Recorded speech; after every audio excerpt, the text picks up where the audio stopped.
El lago, que era considerado como el más grande del mundo, está a punto de desaparecer. El lago Chad se ha secado en un 90%, abatido por las sequías, inundaciones, la degradación medioambiental y el sobreuso de sus aguas. La pobreza extrema que domina la región y la presencia de grupos extremistas que se esconden en esa zona de África lo han convertido en la puerta de entrada hacia esta región de la secta terrorista Boko Haram. Los especialistas han pronosticado que dentro de unos 20 años desaparezca el lago por completo. Los países de la cuenca del lago Chad, Níger, Nigeria y Camerún soportan una prolongada sequía que generaría el desplazamiento de millones de personas en una naciente crisis migratoria hacia Europa. Esta nueva amenaza del calentamiento global es un tema de urgencia que será tratado, o que intentan esos países sea tratado en la cumbre de la COP21.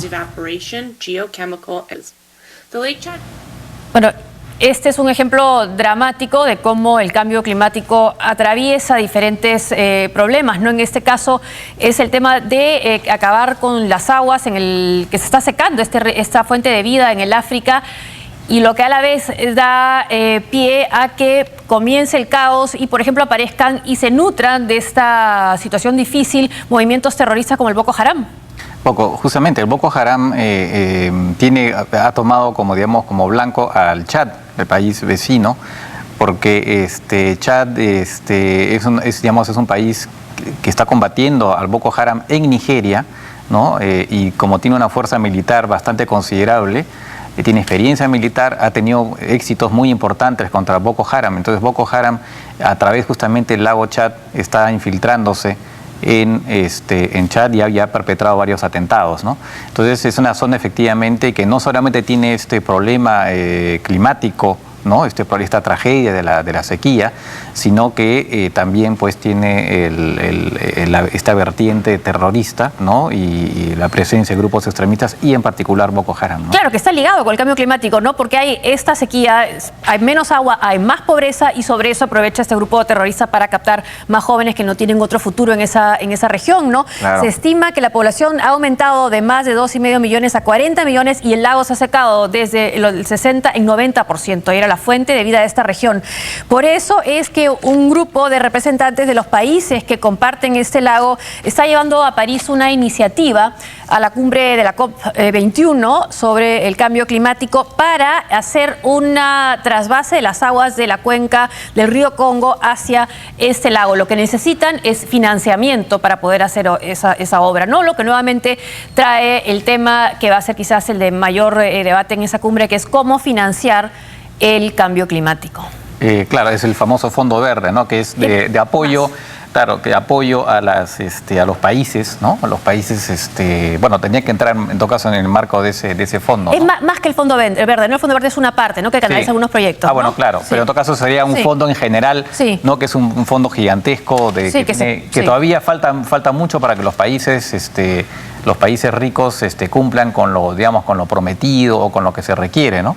Y en todo caso, para Europa será muy importante que esto se haga realidad, porque como se decía en el reportaje, si la cosa se agrava y se produce un movimiento masivo migratorio, será pues Europa otra vez el que tenga que recibir. Entonces, si ya están ahora asustados, ¿cómo será si esto se agrava, ¿no?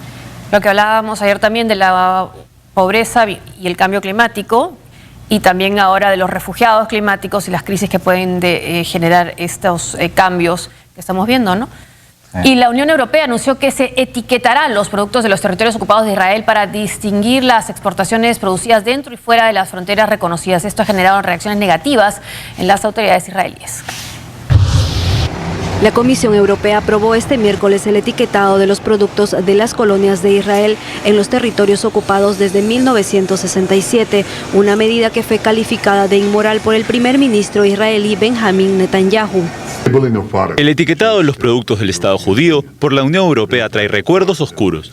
Europa debería estar avergonzado de sí mismo. Se tomó una decisión inmoral. De los cientos de conflictos territoriales en todo el mundo, se optó por señalar a Israel, solo a Israel. Netanyahu hizo estas declaraciones luego de conocer las nuevas directrices del bloque, donde las 28 comisiones europeas decidieron estas medidas. La Unión Europea no va a afectar la economía israelí, que es lo suficientemente fuerte como para resistir esto.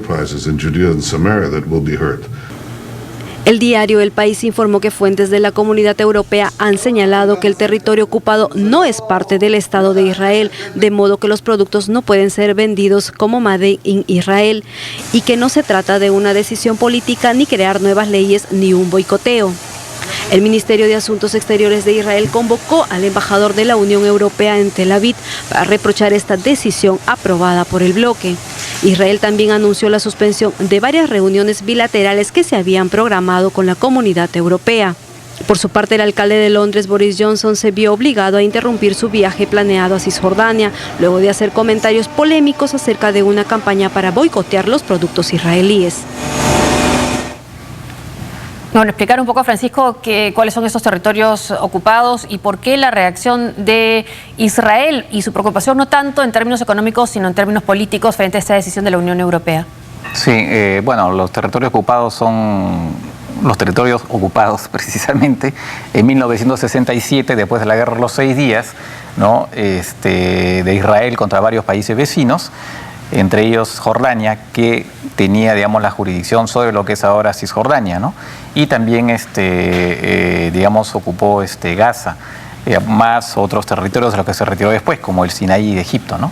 Bueno, en todo caso, estos son territorios que, de acuerdo a Naciones Unidas, tienen que ser evacuados por Israel, ¿no? Que están ocupados ilegalmente, que están destinados a ser, digamos, el territorio sobre el cual debería asentarse el Estado palestino. Y entonces es una ocupación absolutamente ilegal, así como la parte oriental de la ciudad de Jerusalén, la capital, y los altos del Golán, que pertenecen a Siria, y que han sido anexados, eso sí, por Israel. Cisjordania no ha sido anexada, pero está ocupada. Lo que dice el primer ministro Netanyahu, que es inmoral la decisión de la Unión Europea, es curioso, ¿no? Porque más bien uno tendería a pensar que es inmoral más bien ocupar un territorio que no le pertenece a uno, ¿no? Y además ocupar tierras, quitarles tierras a los palestinos, e incluso propiedad privada de los palestinos para construir asentamientos, colonias para la población judía, ¿no? Eso sería en todo caso, desde un punto de vista lógico, lo inmoral. Pero bueno, es la posición del gobierno israelí. En todo caso, es perfectamente lógico que los consumidores europeos, si quieren tomar una posición, decidan no comprar productos que provienen de zonas ocupadas, ¿no? Lo que preocupa a Israel que eso puede alentar una tendencia al boicot, ¿no? Porque efectivamente cada vez más se está diciendo hay que boicotear a Israel. ¿Qué es lo que se hizo por lo demás, por ejemplo, con África del Sur, ¿no? O sea, había un boicot contra África del Sur por el tema del apartheid, ¿no? Entonces, algo parecido normalmente debería ocurrir con el caso israelí, que hasta ahora no ocurre. Pero la sociedad civil se moviliza, ¿no? Y hay pedidos de boicot que incluso llegan al terreno académico, ¿no? En algunas instituciones de Europa y Estados Unidos ya nos están invitando a académicos israelíes por ese tema, ¿no? En Estados Unidos, a 27 años de prisión fue condenado un ex guerrillero de las Fuerzas Armadas Revolucionarias de Colombia por el secuestro de 3 ciudadanos